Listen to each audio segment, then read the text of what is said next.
अब थोड़ा सा यहाँ पर हम अवध को भी देख लेते हैं। हालांकि प्रारंभिक परीक्षा में अवध से जो प्रश्न आए हैं वो बड़े सीमित से हैं, फिर भी अवध का जिक्र आधुनिक भारत में आता है जब बक्सर का युद्ध होता है। बक्सर के युद्ध में अवध के नवाब सुजाउद्दौला अंग्रेजों का सामना करेंगे, क्योंकि शाह आलम मुगल सम्राट और बंगाल का भगोड़ा नवाब मीर कासिम तो कहने मात्र को हैं, युद्ध भूमि में तो सिर्फ सुजाउद्दौला है। और जब बक्सर के युद्ध में सुजाउद्दौला पराजित हो जाए तो अंग्रेजों के मित्र बन जाएंगे और अवध बहुत लंबे समय तक 1764 से लेकर के 1856 तक 57 तक अपने विलय तक वो मित्रता निभाता रहेगा। इस कदर वो अपनी मित्रता निभाएगा कि अवध को अंग्रेजों के लिए धाय माँ या दुधारू गाय तक कहा गया कि अंग्रेज जब भी किसी आर्थिक संकट में होंगे तो अवध उनको उबार देगा। अवध के स्वतंत्र राज्य की स्थापना करी थी सादत खान ने, बुरहानुल मुल्क भी कहा जाता था उसको। और इसके बाद अवध की एक स्वतंत्र सत्ता, आप यहां पर देख सकते हैं कि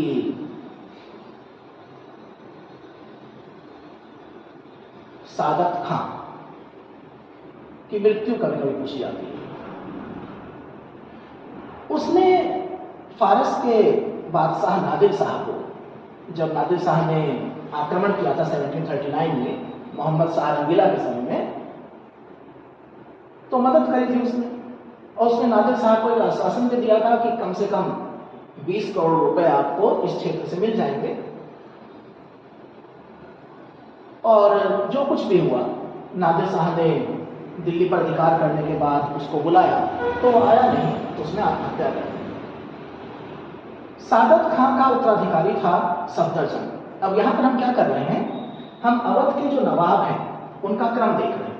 आप अवध के नवाबों को क्रम से याद कर लीजिए कि सादत खान के बाद सफदरजंग। सफदरजंग जो है वो मोहम्मद शाह के समय में अवध का नवाब बना और अहमद शाह ने 1748 में उसको अपना वजीर अपॉइंट किया। तो वो अवध का नवाब भी है और मुगल दरबार में वजीर भी है। आगे चल करके एक उपाधि की तरह इसका इस्तेमाल किया गया और अवध के नवाबों को नवाब वजीर कहलाने लगे। तो नवाब वजीर शब्द यहां से आया। सफदरजंग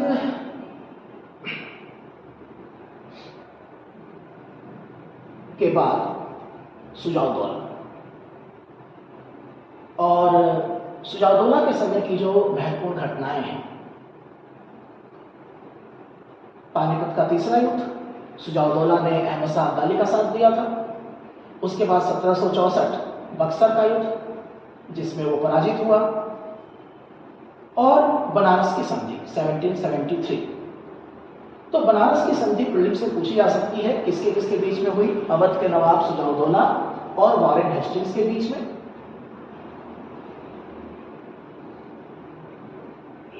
इसके बाद अगला नवाब था आसफउद्दौला।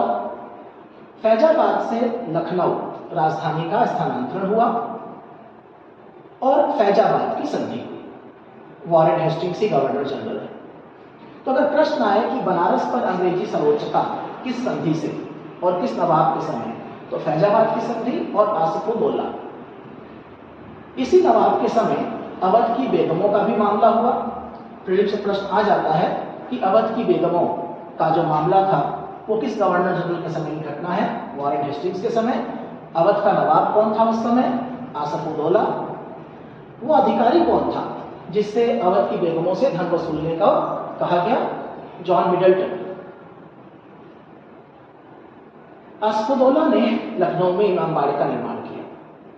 इसके बाद वजीर अली, इसके बाद सादत अली खान। सादत अली खान इसलिए महत्वपूर्ण है क्योंकि वेलेस्ली से सहायक संधि स्वीकार करने वाला शासक था। तो अगर प्रश्न आएगा कि अवध के किस शासक ने सहायक संधि स्वीकार करी, सादत अली खान। इसके बाद गाजीउद्दीन हैदर अली खान और अंतिम अवध के नवाब वाजिद अली शाह, जिसके समय में अंग्रेजों ने कुशासन का आरोप लगा करके अवध का राज्य ब्रिटिश राज्य में मिला लिया। दरअसल अवध के ऊपर हड़प नीति भी नहीं चलती थी, डॉक्ट्राइन ऑफ लैप्स, गोद नीति चलती नहीं थी, उत्तराधिकारी बहुत सारे थे।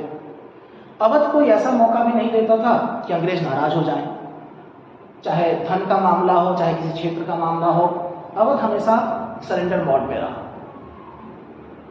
लेकिन डलहौजी को अवध चाहिए था, तो अंततः उसने एक रिपोर्ट तैयार करवाई और कहा कि अवध में बहुत कुशासन है। सहायक संधि प्रणाली के चलते जो भी कुशासन था वो अंग्रेजों की तरफ से था, नवाब तो कुछ करता ही नहीं था। बहरहाल 1857 के विद्रोह के कई कारण थे, उसमें से एक अवध का विलय भी था।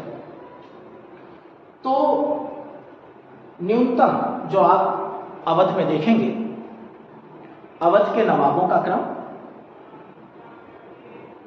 बनारस की संधि, फैजाबाद की संधि, अवध की बेगमों का मामला, इस तरह की चीजें।